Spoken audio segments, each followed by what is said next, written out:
My start to my ride every day deals with climbing this hill. So it takes me a little while to get myself up and rolling and moving down the road.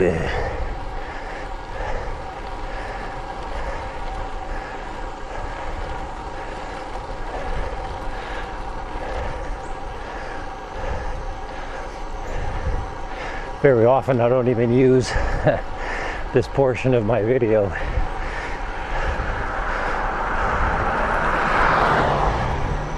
On my channel for obvious reasons. Just kind of catch my breath as I'm starting out my ride, so it's a little hard to get into any sorts of topics of conversation.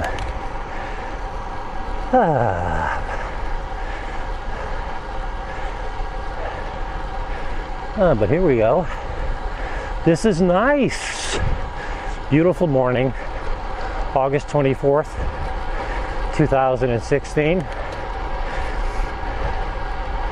This is a road biker, and it's been a little while since I put up a video, mostly because the weather around here in southern Connecticut has been very steamy, a lot of humidity, and consequently when I went out for rides I'd be sweating quite a bit and trying to catch my breath with all the heat, so it didn't make sense for me to try to talk about topics that not be able to catch my breath and carry on a conversation. But the last 3 or 4 days we've had almost fall-like conditions here, especially overnight. Nice and cool weather, dry weather in terms of humidity. It's come down quite a bit, although it's supposed to start picking up again soon. And so I thought this would be a good time to take a short ride, talk about a couple of topics, put together a video. The other thing that's kind of kept me from recording the last week or two is the last time I went out and recorded a video, I found out after the fact that my microphone was giving me trouble. I'm not exactly sure what the problem was, but I think I was losing a channel, the left channel,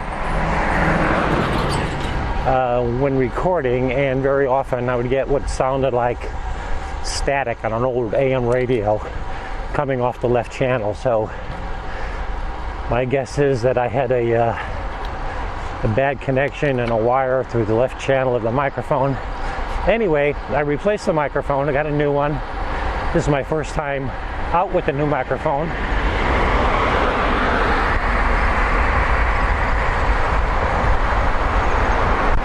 And hopefully the microphone was the issue, and the new microphone is going to correct my audio problems that I had last time out.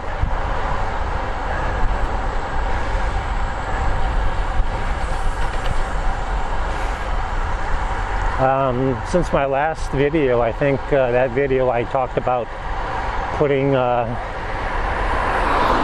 carbon fiber fork on the bike. Did an upgrade and replaced my aluminum fork with a Bontrager fork, which mostly the reason I went with Bontrager is it's a good brand name. I didn't want to put something cheap on the into the fork.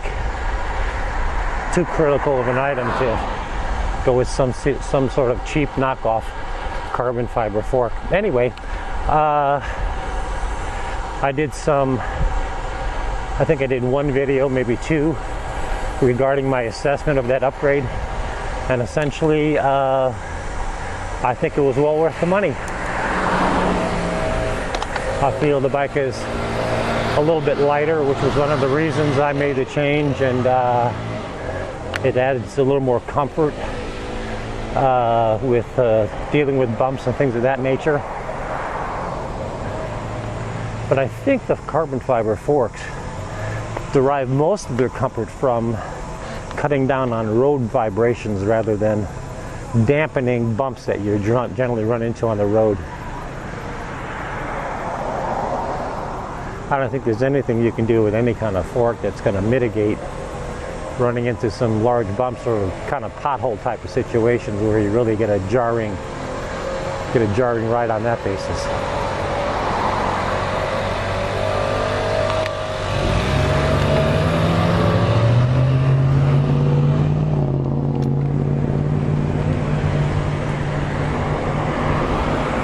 So yeah, the fork's working out well. I like it.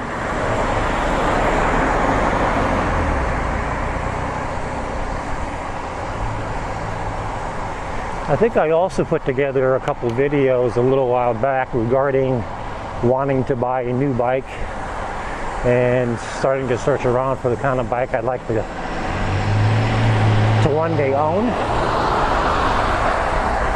And I was really leaning, and I still am really leaning toward the Trek Amanda. I looked at the S4 originally because of its price, but I think I'd be smarter to go with an S5, which has a much better group set on it.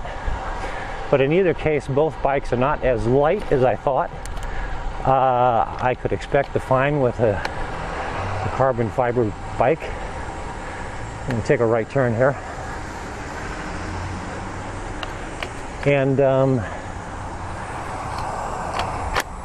I opted not to buy a new bike yet. Decided to stick with my bike. In the meantime, I just, for the hell of it, went in and did a little more research on some of the Trek bikes that are aluminum frame bikes. And I was really surprised to find that Trek has, I believe, an Amando ALR series, if I'm remembering correctly. But the thing that surprised me is you're talking about an 18-pound bike, an aluminum bike. Now that really got my attention. Because to be honest with you, the only reason I thought of carbon fiber was to get something that was a lot more lightweight. But if I can get an aluminum bike with a better group set for nearly the same price as a higher end carbon fiber, plus it's still being a Trek, boy, that's where I would go first. That would be my first choice. So anyway, I mean, I just thought I'd kind of revisit that topic just a little bit. Watch out for this guy coming around the corner. There we go.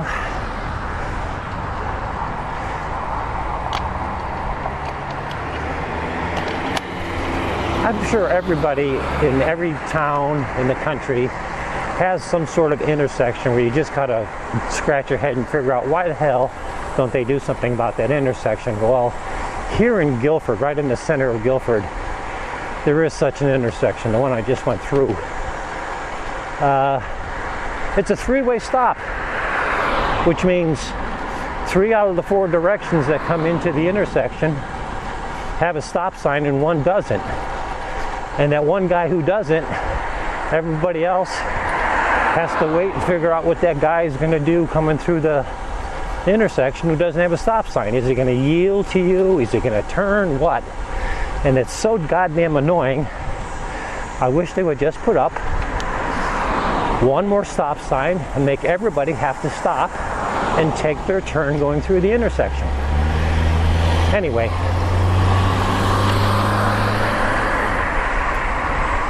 One of my pet peeves, just thought I'd get out of the way this morning.